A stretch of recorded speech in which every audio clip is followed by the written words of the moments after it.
Two men of mature year were seated in a pleasant garden after breakfast.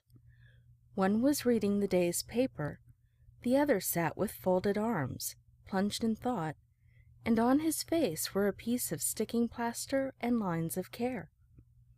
His companion lowered his paper. "What," said he, "is the matter with you? The morning is bright, the birds are singing, I can hear no aeroplanes or motor bikes." "No," replied Mr. Burton, "it is nice enough, I agree. But I have a bad day before me. I cut myself shaving and spilt my tooth powder." "Ah," said Mr. Manners, "some people have all the luck."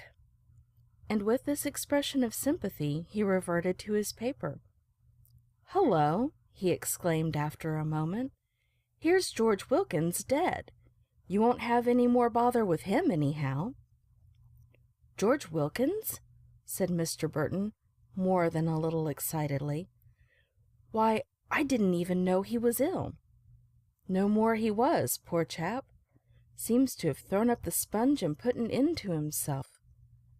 Yes," he went on, "it's some days back.